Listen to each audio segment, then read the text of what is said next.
মহেশখালী থেকে কেউ আসছেন? এটা তো মহেশখালীর প্রোগ্রাম হয়ে গেছে দেখা যায়। কুতুবদিয়া আছে। আচ্ছা, ঈদগাঁও থেকে কেউ আসছেন? ঈদগাঁও থেকে কেউ আসছেন। আচ্ছা, পেকুয়া থেকে কারা কারা দেখি?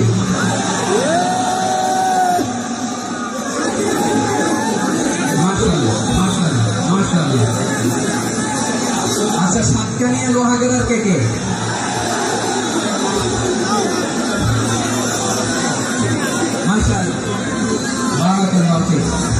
তো তোমাদের সাথে ভালোবাসার বিনিময় করতে করতে তো আমার সবাই চলে যাবে। হ্যাঁ, আমার ভাইদেরকে কবুল করো। তার মানে বোঝা গেল মন্তব্য করে গন্তব্য ঠেকানো যায় না। সব আল্লাহ তাআলার মেহেরবানি, আলহামদুলিল্লাহ। পরিষেবা চট্টগ্রাম শহর থেকে কারা আসছেন দেখি?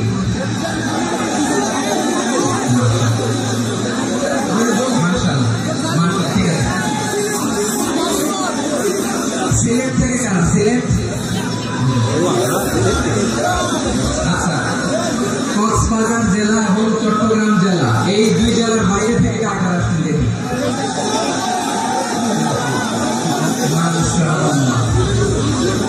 দিনাজপুর, ব্রাহ্মণবাড়িয়া। হ্যাঁ, সবার প্লে কার্ড দেখেছি। বসো। হ্যাঁ, কুমিল্লা দেখেছি আমি। ঠিক আছে, ঠিক আছে। যশোর। হ্যাঁ, যশোর। ঠিক আছে, প্রিয় ভাইরা, এই যে আমি আসার সময় র্যাবের একটা ব্যাটালিয়ন আমাদের প্রোটোকল দিয়ে নিয়ে আসছে। কত লক্ষ মানুষকে ফেলে লাঠি চার্জ করে রক্তাক্ত করে যে আমাকে আনা লাগছে, এটা বোঝানোর মতো না যদি আপনারা না দেখতে পেতেন। যারা আহত হয়েছে, আল্লাহ তাআলা ভাইদেরকে সুস্থ করে দেয়।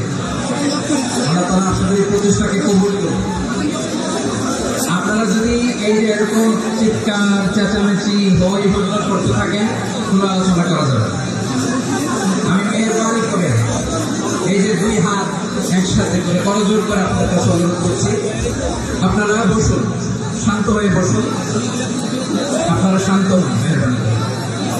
আর এই যে বিল ছোড়াছড়ি করবেন না, পানি ছোড়াছড়ি, বিল ছোড়াছড়ি না। যারা বসতে পারেন নাই, দাঁড়িয়ে থাকেন। আজকে আমরা সবাই দায়িত্বশীল। আজকে সবাই দায়িত্বশীল। এই যে ইউটিউবার ভাই, এই যে এলইডি ভাই, বসে যান। ঠিক আছে, বসে যান। শ্রোতাদের সাথে কোনো কথা বলা যাবে না, আমার সাথে কথা। বসে যান। আমি অনুরোধ করবো আমার প্রিয় ইউটিউবার ভাইরা, ঠিক আছে, ঠিক আছে। পেকুয়ার ভাইরা, তোমরা আজকে ইতিহাস গড়েছ। আমি অনুরোধ করব অল্প কয়েকটা মিনিট একটু নীরবতা বজায় রাখতে হবে। আমি কয়েকটা বার্তা তোমাদের সাথে শেয়ার করে আজকে আমরা বিদায় নিব। সকাল 10টা থেকে অনেক আলোচনা হয়েছে, অনেক। এত আলোচনার দরকার হয় না। গুরুত্বপূর্ণ যে একটা কথা, কোরআনের কয়েকটা বার্তা শেয়ার করতে পারলে যথেষ্ট। আমরা যা সকাল থেকে শুনেছি একটু কেমন করতে পারলি না, বলি না, কিন্তু একটু নীরব হইতে হবে। আল্লাহর ওয়াস্তে, আরব বিশ্বে একটা ট্রেডিশন আছে, আল্লাহর ওয়াস্তে বললে এখানে এর উপর আর কথা থাকে না। এটা হচ্ছে লাস্ট কথা, আল্লাহর ওয়াস্তে। আমি আবার বলছি, আই রিপিট। এই যে তোমরা সবাই young, the Gen Z of Pekua, তোমরা বাংলাদেশের চিত্র পাল্টে দিয়েছ। এই যে প্যান্ডেলের পিছনে এখানকার 3 গুণ মানুষ, ওখানে এলইডি আছে, ওখানে বসে দেখো। কেউ কাউকে ধাক্কা দিবে না, আল্লাহর ওয়াস্তে। শেষ, আর বলবো না। যদি দেখি চুপ করেছো, কথা বলবো, নাহলে চলে যাবো। শেষ, এখানেই শেষ, বিদায়। কয়েক মিনিট একটু নীরবতা বজায় রাখা যাবে আজকে? যাবে যাবে যাবে বাস। মেহেরবানি করে আল্লাহর ওয়াস্তে, আল্লাহর ওয়াস্তে পরে কোনো কথা নেই। আল্লাহর ওয়াস্তে, আল্লাহর ওয়াস্তে। পেকুয়ার ভাই, আল্লাহর ওয়াস্তে, আল্লাহর ওয়াস্তে। আর বলবো না, আল্লাহর ওয়াস্তে। ধাক্কা দেখতে হবে না, আল্লাহর ওয়াস্তে চুপ কর।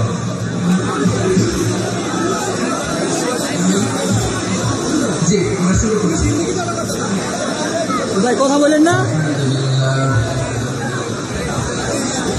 الحمد لله نحمده ونستعينه ونستغفره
সকল ক্ষমতার উৎসকে কেউ যেতে পারে না বাড়িতে সে আল্লাহর জগতে আমরা শুকরগুজার হচ্ছি করেছি আলহামদুলিল্লাহ। সবাই দোয়া খুলে আওয়াজ করে বলুন রব্বানা লাকাল হামদ হামদান কাসীরা তাইয়িবান মুবারাকান ফীহি ইয়া রাব্বি লাকাল হামদ كما ينبغي لجلال وجهك وعظيم سلطانك. لك الحمد بالإيمان، لك الحمد بالإسلام، لك الحمد بالقرآن. মরহুম মাওলানা শহীদুল্লাহ স্মৃতি সংসদ ও পেরিয়া সমাজ উন্নয়ন পরিষদের যৌথ উদ্যোগে আয়োজিত আজকে অষ্টম তাফসীরুল মাহফিলে সম্মানিত সভাপতি, প্রধান অতিথি, বিশেষ অতিথি জিনিস মেহমান করিল দেশ গড়িল প্রকৃত দশা গোলামে কেরাম যারা সকাল 10টা থেকে আজকে এই বিশাল তফসিলকরণের ময়দানে আলোচনা করেছেন। আমি সবার কৃতজ্ঞতা অভিনন্দন মোবারকবাদ জানিয়ে শুরু করছি। আল্লাহ করে ইসলাম জালালের দরবারে শুকরিয়া জ্ঞাপনের পাশাপাশি আমি আপনাদের শুকরিয়া জানাই যারা কক্সবাজারের বিভিন্ন থানা থেকে, চট্টগ্রামের বিভিন্ন থানা থেকে, বিভিন্ন জেলা থেকে আজকে আমাদের এই প্রোগ্রামে প্রায় দীর্ঘ 5 বছর পর প্রোগ্রাম দিয়ে এবছর আমরা প্রোগ্রাম শুরু করছি। সেই প্রোগ্রামে আপনারা জয়েন করেছেন। আপনাদের সবাইকে অন্তরের অন্তঃস্থল থেকে শুভেচ্ছা জানাই। আমি অন্তরের অন্তঃস্থল থেকে শুভেচ্ছা জানাতে চাই আমাদের সাংবাদিক বন্ধুদের, electronics media, printing media, YouTuber ভাইদের। আজকে এই প্রোগ্রামের শান্তি শৃঙ্খলা নিরাপত্তার দায়িত্বে নিয়োজিত ছিল পুলিশ বাহিনী, বিডিআর বাহিনী, তারপরে র্যাব, দেশপ্রেমিক সেনাবাহিনী এবং পেকুয়া ভলান্টিয়ার্স ভাইরা, যারা যেভাবে আজকের প্রোগ্রামকে সার্থক করার জন্য আপনারা শ্রম দিয়েছেন, সময় দিয়েছেন, মেধা দিয়েছেন, উপস্থিত হয়ে প্রোগ্রামকে সার্থক করেছেন, আমি সবাইকে শুভেচ্ছা এবং মোবারকবাদ জানিয়ে শুরু করছি। আমাদের সময় হাতে খুব কম। বড় তাফসীর প্রোগ্রামগুলোর সবচেয়ে বড় ক্রাইসিস বা প্রবলেম হচ্ছে এখানে শোডাউন থাকে বেশি, ইউটিউবার থাকে বেশি, নিউজ কাভারেজ বেশি, কিন্তু মন খুলে প্রাণ খুলে নিস্তব্ধ একটা পরিবেশে কথা বলার যে সুযোগ সেটা হয়ে ওঠে না। কিন্তু আমরা একটু কষ্ট করলে, একটু স্যাক্রিফাইস করলে এটা সম্ভব।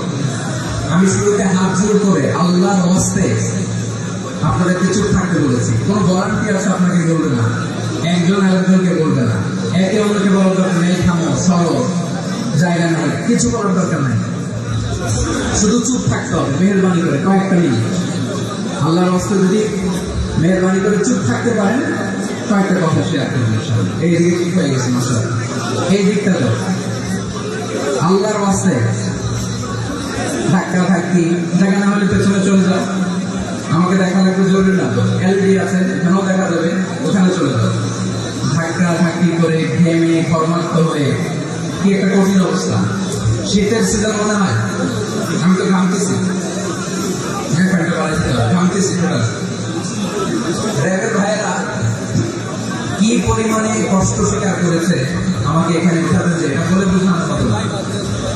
আমাদের দেশের ভাইয়েরা ইমোশনাল, আবেগী, অনেক আবেগ দিয়ে অনেক কিছু আমরা হারাই, ভুল করি, আমরা বুঝি না, লং রানে আমরা চিন্তা করতে পারি না। একটা নিজের নিস্তব্ধ পরিবেশ যদি দেওয়া যেত, কথা বলতে পারতাম, লক্ষ লক্ষ কোটি কোটি মানুষ আর পৃথিবীর মানুষ এটা শুনতো, মানুষের মন মস্তিষ্ক চিন্তা মননে পরিবর্তন আসতো। কিন্তু ধাক্কাধাক্কি করে আসতে আসতে আমাদের মাইন্ড ডিস্টার্ব হয়ে যায়। কিছু বুলেট পয়েন্ট সাজিয়ে নিয়ে আসছে, যেটা বলবো এটা ব্রেন থেকে হারিয়ে যায়, আর মনে রাখতে পারে না। জান নিয়ে তো টানাটানি, মনে রাখবে জান নিয়ে টানাটানি। তো যদি আমরা প্রতিটা বড় বড় পাবলিক ইভেন্টে যদি এরকম করি, আমাদের পক্ষে কি আর ময়দানে কথা বলা সম্ভব হবে? বাধ্য হয়ে পরে ফেসবুকে ঘোষণা দিল যে আমি আর তাফসীর মাহফিলে নাই, আমি মসজিদের হালাকা করবো, 20 জন নিয়ে আমি দাওয়াতি কাজ করবো, যথেষ্ট করি না। এটাই আপনারা চান নাকি? এটাই চান? তো একটু মেহরবানি করে চুপ করা যাবে না, জায়গা না হলে পেছনে চলে যান। কিন্তু যারা থাকবেন চুপচাপ, আওয়াজ করা যাবে না। আল্লাহর ওয়াস্তে, আল্লাহর ওয়াস্তে অনুরোধ করার পরে যদি এটা ভায়োলেট করেন, জবাব দিতে হবে। খবরদার, আল্লাহর ওয়াস্তে আওয়াজ করা যাবে না। হ্যাঁ, এইভাবে আলোচনা করা যায় না। মেহরবানি করে আওয়াজ করবেন না, আমার দিকে তাকান। আজকে যে টপিকটা নিয়ে আমি আপনাদের সঙ্গে কথা বলবো, সেটা হচ্ছে আমাদের ধর্মীয় জীবনে, সামাজিক জীবনে, রাষ্ট্রীয় জীবনে ঐক্যবদ্ধ থাকার গুরুত্ব। The importance of unity in our life. আমরা ঐক্যবদ্ধ থাকতে চাই কি চাই না? এই আপনাদের গলার আওয়াজ। আমরা ঐক্যবদ্ধ জীবন যাপন করতে চাই কি চাই না? ঐক্যের কোন বিকল্প নেই। গত 50 বছর তো দেখেছি ডিসইউনিটি, অনৈক্য, বিভেদ, বিচ্ছিন্নতা আমাদেরকে কোথায় নিয়ে গিয়েছে। এই যে দেখেন কিছুদিন আগে আমাদের বর্তমান নেতা ডক্টর ইউনূস উনি সব রাজনৈতিক নেতৃত্বকে কেটে গেছেন একটা ইস্যুকে কেন্দ্র করে। তার মানে গোটা বাংলাদেশ এক হয়ে গিয়েছে। কিন্তু ঐক্য বজায় রাখার জন্য, গৃহযুদ্ধ এড়ানোর জন্য আপনি শুধু এটা যে শিরক, এটা হারাম, এটা থেকে তোমরা বেঁচে থাকো, শুধু দাওয়াত দিবেন, আপনি আক্রমণ করবেন না, এটা কোরআনের বিধান। সুবহানাল্লাহ করবেন না? এই চমৎকার ঘটনাগুলো আপনারা শোনাইতে পারবেন এরকম বিশৃঙ্খলা করলে। মূসা আলাইহিস সালাম আল্লাহর সাথে সরাসরি কথা বলতেন। ওয়া কাল্লামাল্লাহু মূসা তাকলিমা। সুবহানাল্লাহ। সুবহানাল্লাহ। আওয়াজ করে সবাই বলেন সুবহানাল্লাহ। এখন বনী ইসরাইল হচ্ছে পৃথিবীর সবচেয়ে গোয়ার জাতি। তারা বলে, মূসা তুমি যে আল্লাহর সাথে কথা বলো আমরা তো দেখি, তুমি যে কথা বলো আমরা তো শুনি না, তো কি করতে হবে? বনী ইসরাইল বলে, আমাদের মধ্যে থেকে 70 জন নিয়ে যাইতে হবে তুলবা। ওরা এসে যদি কয় হ্যাঁ আমরা শুনছি, তাহলে বিশ্বাস করবো। কত বড় ডাকাত দেখছেন বনী ইসরাইল। এদের যে গোয়ার জাতি নাই, এত গোয়ার তুমি করেছো মূসা আলাইহিস সালাম। তুমি যে আল্লাহর সাথে কথা বলে আমরা তো দেখি, কি করবো? 70 জন আমাদের বন্ধু বান্ধব যে দেখে তারা বললো ওকে আস, 70 জন নিয়ে গেল। মূসা আলাইহিস সালাম হারুন আলাইহিস সালামকে খেলাফা দিয়ে গেলেন, আল্লাহ ওনাকে নবী বানালেন। মূসা আলাইহিস সালাম বললেন, হারুন খবরদার বনী ইসরায়েলের মধ্যে তাওহীদের বাণী প্রচার করবা, ঐক্য ধরে রাখবা, বিচ্ছিন্ন হতে দিবে। চলে গেছে। এইদিকে বনী ইসরায়েলের এক দুষ্ট লোক ছিল, নাম সামিরি। কি নাম? সামিরি। সে সবাই বলল তোমাদের স্বর্ণগুলো পালাম। স্বর্ণগুলো ফেললো, বনী ইসরায়েলের স্বর্ণগুলোকে গলিয়ে সে একটা গরুর বাচ্চা বানালো। গোবৎস। কিসের বাচ্চা? দেখেন গরুর পূজা কিভাবে শুরু হয় পৃথিবীতে প্রথম, গোবৎস পূজা, গরুর বাচ্চার পূজা কিভাবে। সে স্বর্ণ গলি গরুর বাচ্চা করে জিবরাইল আলাইহিস সালাম যে জমিনে এসেছিলেন, ওই ফেরেশতার পায়ের নিচে একটু মাটি সে বুদ্ধি করে পেটে নিয়ে গেছে। সে গরুর বাচ্চা বানায় স্বর্ণ দিয়ে গলিয়ে ওই মাটি এটার মধ্যে ঢুকাই দিচ্ছে বেলকে দেওয়ার জন্য। স্বর্ণ দিয়ে বানানো গোবৎস গরুর বাচ্চার গায়ে যখন সেই মাটি ছেড়ে দেওয়া হলো, এখন বাছুরের ভেতর থেকে ভ্যাঁ ভ্যাঁ আওয়াজ আসতেছে। কি আসতেছে? সবাই তো অবাক। সামিরি বলে, আরে তোমরা যে 70 জন দিয়ে মূসা আলাইহিস সালামকে পাঠাইছো ওইদিকে, এত ঘুরতেছে, আল্লাহরে খুঁজে পায় না, আল্লাহ তো এটার ভিতরে ঢুকছে। নাউজুবিল্লাহ বলবেন না? তোমরা যে 70 জন দিয়ে পাঠাইলা, 70 জন নিয়ে মূসা আলাইহিস সালাম খালি ঘুরতেছে, আল্লাহরে পায় না। পাবে কেমনে? আল্লাহ তো নাউজুবিল্লাহ এটার ভিতরে। সেজদা দাও। এই সেজদা দিয়ে আল্লাহর নবী হারুন আলাইহিস সালাম বললেন, খবরদার এটা সুস্পষ্ট শিরক। আল্লাহ সব গুনাহ মাফ করে, শিরকের গুনাহ মাফ করে না, খবরদার তোমরা থামো। কে শুনে কার কথা? এই যে যেমন এখন আমরা, আপনারা কথা শুনতেছেন না, শুনতেছেন? হারুন আলাইহিস সালাম বললেন, খবরদার এই শিরকি কাজে তোমরা সংযুক্ত হয়েও না। তোমাদের কি মনে নাই আমার ভাই মূসা আলাইহিস সালাম কি বলছে? আল্লাহ শিরক মাফ করে না, খবরদার শিরক করো না, আল্লাহরে ভয় করো। হারুন আলাইহিস সালাম তাদেরকে বুঝালেন, শিরক করো না, আল্লাহরে ভয় করো। শুধু এতটুকুই তিনি বুঝালেন, দাওয়াতি কাজ পালন করলেন, কিন্তু প্রতিরোধ করেন না, সশস্ত্র সংগ্রামে লিপ্ত হন নাই, বাধা দেন নাই, কারণ গৃহযুদ্ধ বেঁধে যেতে পারে। উনি ভাবলেন, আমি যদি আমার বাহিনী নিয়ে দাওয়াত দেওয়ার সাথে সাথে প্রতিরোধ করি, আক্রমণ করি, ওরাও আমার আক্রমণ করবে, ব্লাডশিট হবে, রক্তপাত, এমন অবস্থা হবে বনী ইসরায়েলের মধ্যে যেটা হয়তো আমার ভাই মূসাও কন্ট্রোল করতে পারবে না। সুবহানাল্লাহ করবেন না? এক একজন নবীকে আল্লাহ তাআলা কি ইন্টেলেক্ট দিয়ে পাঠিয়েছেন। তিনি ভাবলেন, আমি দাওয়াতি কাজটাই করি, এটা যে হারাম এটা থেকে শুধু বারণ করি, কিন্তু প্রতিরোধ না করি। আমি যদি ঐক্য ধরে রাখতে পারি, বাকিটা আমার ভাই সামলে নেবে। সুবহানাল্লাহ। হারুন আলাইহিস সালাম প্রতিরোধ করলেন না, বনী ইসরায়েলের মধ্যে গৃহযুদ্ধ বেঁধে যাওয়ার আশঙ্কায় প্রতিরোধ করলেন না, আক্রমণ করলেন না, শুধু দাওয়াত দিলেন। মূসা আলাইহিস সালাম আল্লাহর সাথে কথা বলে যখন ফিরে আসলেন, দেখলেন বনী ইসরায়েলের অধিকাংশ লোক মুশরিক হয়ে গেছে। মূসা আলাইহিস সালাম রেগে গেলেন। রেগে প্রথমে বনী ইসরায়েলদেরকে অ্যাটাক না করে ভয়ের দাড়ি করলেন। হারুন আলাইহিস সালামের দাড়ি আর চুল মেজাজি নবী ছিলেন। হারুন তুমি কি করলা? তোমার কি দায়িত্ব দিয়ে গেল? তুমি কি করলা? তুমি থাকতে বনী ইসরায়েল কেমন করে শিরকের কাজে নিমজ্জিত হয়ে যাও? সাইয়েদনা হারুন আলাইহিস সালাম বললেন, ইন্নী কোরআন সাক্ষী, কোরআন থেকে কোট করছি, ইন্নী خشيت أن تقول فرقت بين بني إسرائيل ولم ترقب قولي আমার ভাই আমার দাড়ি ধরবেন না, আমার মারবেন না, আমি ভয় করেছি, আমি ভয় পেয়েছি, না জানি আপনি বলেন তুমি কেন খশিত আন তাকুল ফাররাকতা বাইনা বানি ইসরাঈল, আপনি এসে আমার যদি বলেন তুমি কেন ঐক্য ধরে রাখলে না, কেন মারামারি হলো, কেন রক্তপাত হলো, তোমার এই দায়িত্ব আমি দিয়ে দিয়েছিলাম, আমার কথার দিকে তুমি ভ্রুক্ষেপ করো নাই। আমি যে বলছি তাওহীদের বাণী প্রচার করবা আর ঐক্য ধরে রাখবা, আমার কথা কি শোনো নাই? আপনি আমার ধমকাবেন, এই জন্য আমি প্রতিরোধ করি নাই, আক্রমণ করি নাই, গৃহযুদ্ধ আটকানোর জন্য, কিন্তু আমি দাওয়াত দিয়েছি। সুবহানাল্লাহ। ঐক্য ধরে রেখেছেন। মুসা আলাইহিস সালাম মুহূর্তে সামিরকে আক্রমণ করলেন, অ্যাটাক করলেন, শাস্তি দিলেন, মুহূর্তে 2 বছর গরুর বাছুরকে ভেঙে চুড়ে মেসাকার করে সাগরের মধ্যে ভাসিয়ে দিলেন। পুরো বনি ইসরায়েলকে আবার তাওহীদের উপর প্রতিষ্ঠিত করলেন। পড়েন সুবহানাল্লাহ। এই ঘটনা থেকে শিক্ষা কি? শিক্ষা হচ্ছে আপনি শিরকের আড্ডাখানা দেখলেও বৃহৎ স্বার্থে তাওহীদের দাওয়াত দিবেন, প্রয়োজনে আপনি ঐক্য নষ্ট করবেন না। সুবহানাল্লাহ করবেন না?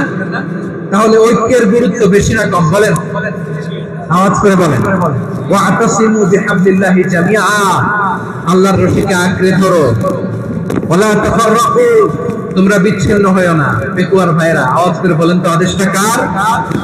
এখন বলেন আমাদের ঐক্যবদ্ধ জীবনের দরকার আছে না নেই? এই যে ডক্টর মাহমুদ ইউনূস আমাদের লিডার, উনি যে আমাদেরকে জাতীয় ঐক্যের আহ্বান জানিয়েছে, ওনার আহ্বানে আমাদের সাড়া দেওয়ার দরকার আছে না নাই?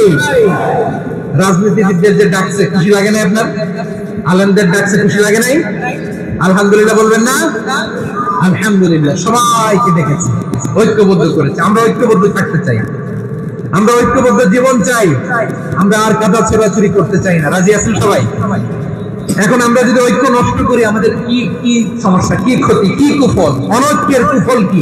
কয়েকটা কুফলের কথা বলে শেষ করব। প্রিয় ভাইরা, what are the drawbacks and these advantages of division, social and political division in the society, these units?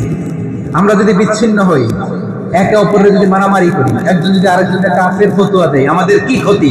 শুনবেন? কথা কয় না, শুনবেন? 1 নাম্বার ক্ষতি হচ্ছে আমরা যদি বিচ্ছিন্ন হই আমাদের শক্তি কমে যাবে, আমাদের পাওয়ার আমরা হারাবো। আমাদের কি হারাবো? পাওয়ার। মনে রাখবেন, যখন আমি একা থাকি তখন আমি ব্যক্তি, যখন আমরা সবাই মিলি তখন আমরা শক্তি।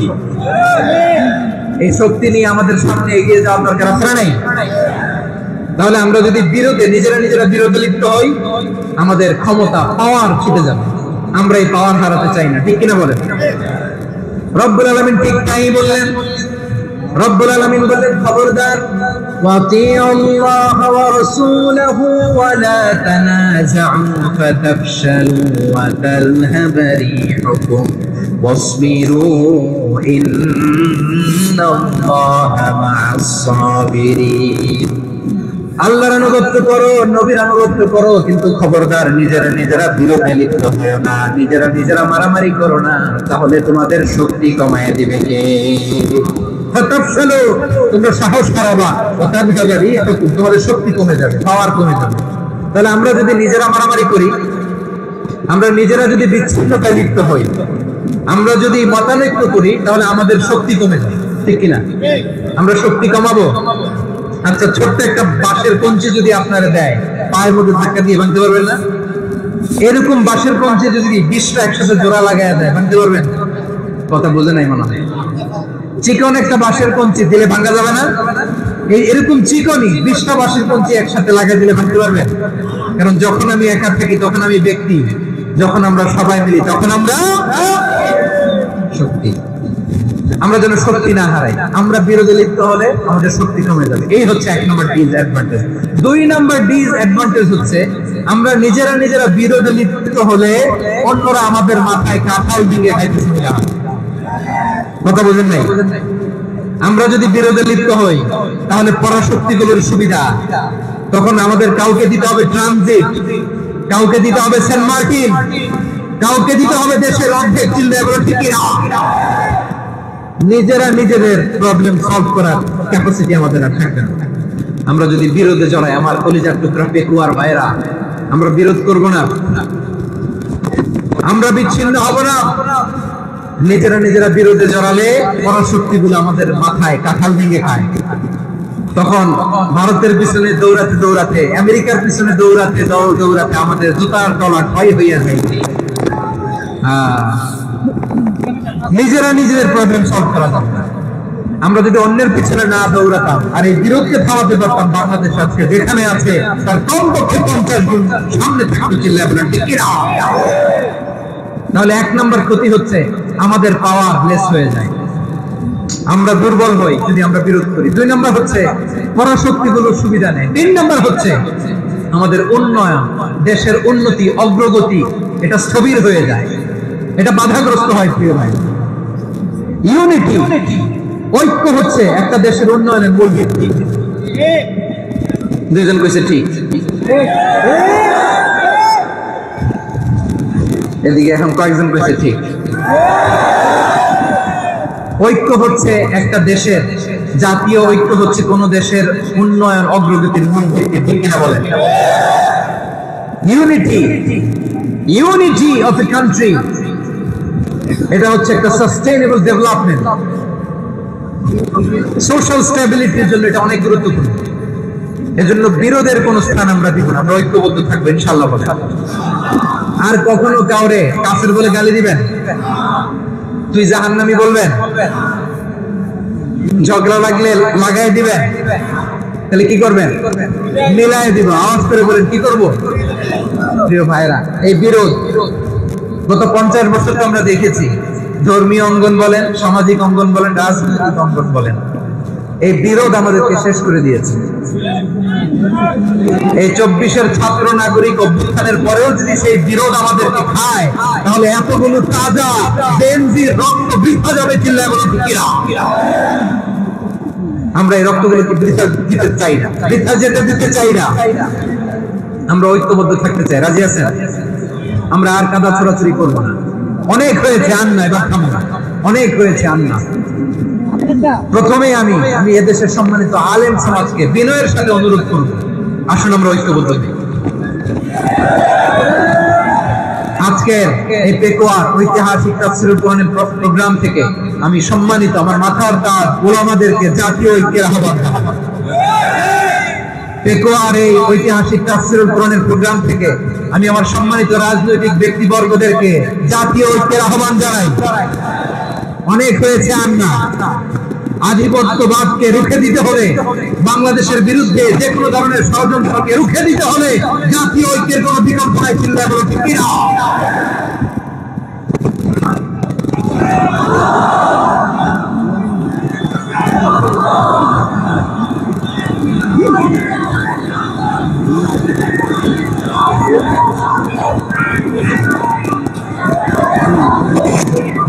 আমার প্রিয় ভাইরা, আমার ভাইরা,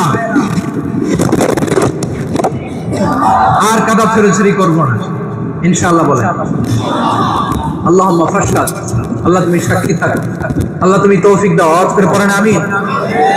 আর একে অন্যকে কাফির বলে গালি দিব না। ঠিক কিনা বলেন? রাজি আছেন? ধ্বংস করে দিয়েছি আমরা আমাদেরকে। আপনারা হালাকু খানের নাম শুনেছেন?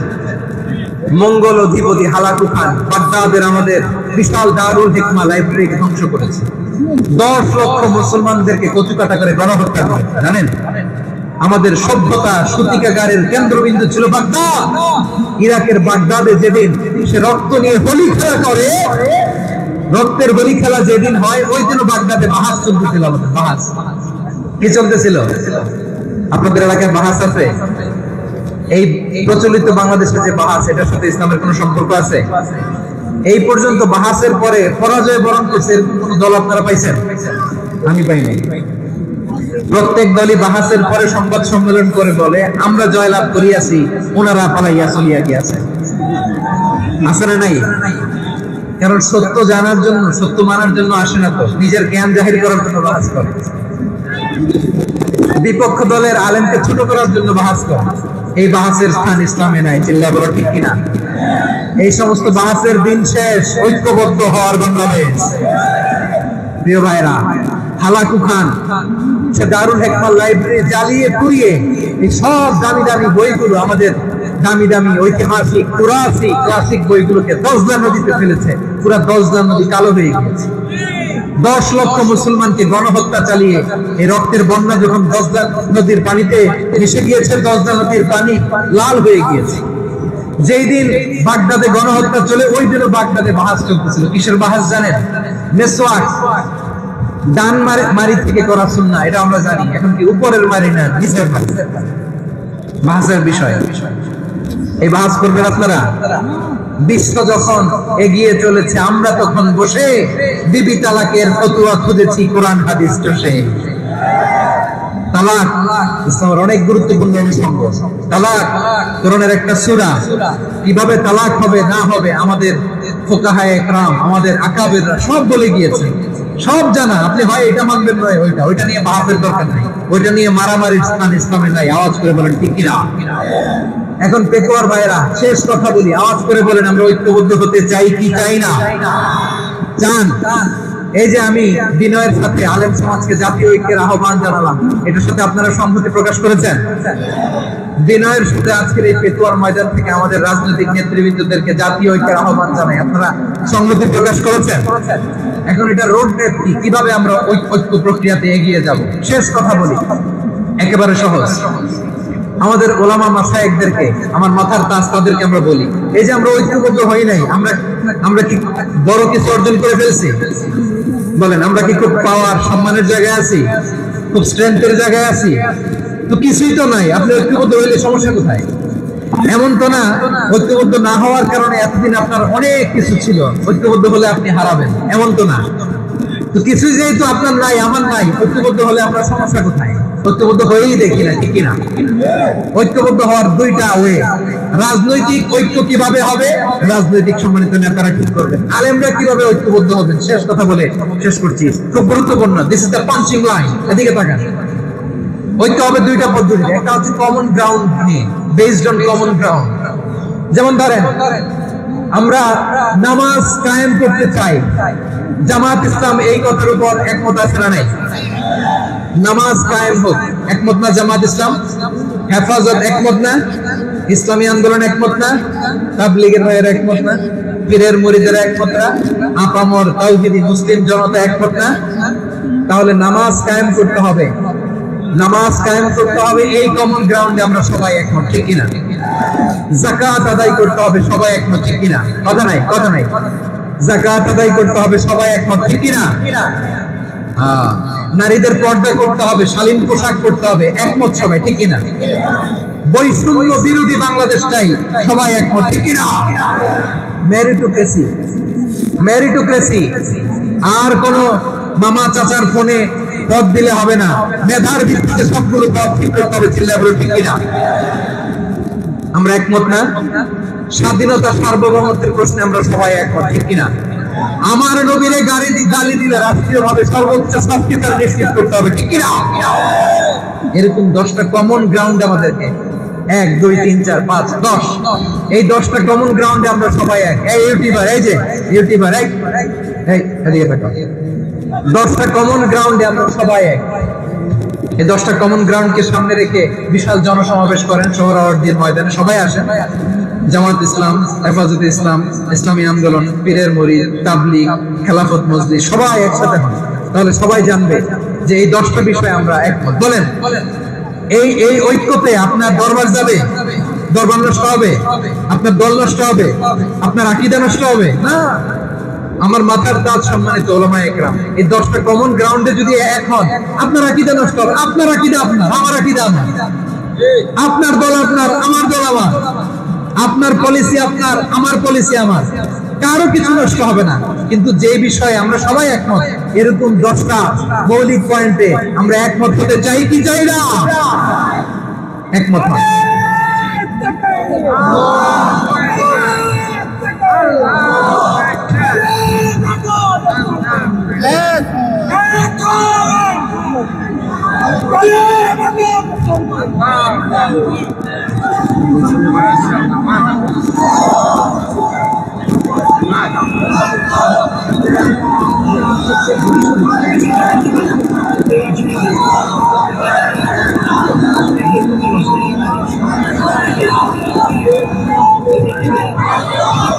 আমার পেকুয়ার ভাইরা, তাহলে ঐক্যবদ্ধ হওয়ার 1 নম্বর পদ্ধতি based on common ground. Common ground, এতে কারো কোনো লস নাই, কারো কোনো ছাড়ও দেওয়া লাগবে না, কারো দরবারও যাবে না, কারো দলও নষ্ট হবে না, কারো আকিদাও নষ্ট হবে না। আমার আকিদা আমার দল আমার সব ঠিক আছে। শুধু এই বিষয়ে আমি একমত, তুমি একমত, তুমি একমত, তো আমরা সবাই একসাথে বসে জানান দেই যেগুলোতে আমরা একমত, শোডাউন করি। বাংলাদেশের যে কোনো মহাসমাবেশকে সেই দিনের মহাসমাবেশ ছাড়িয়ে যাবে। চিল্লায় বলো ঠিক কিনা? এরপর জেলায় জেলায় বিভাগীয় আপনারা ওয়ার্কশপ করেন, সেমিনার করেন, আইস ব্রেকিং প্রোগ্রাম করেন। এভাবে আমাদেরকে আগাতে হবে। তাহলে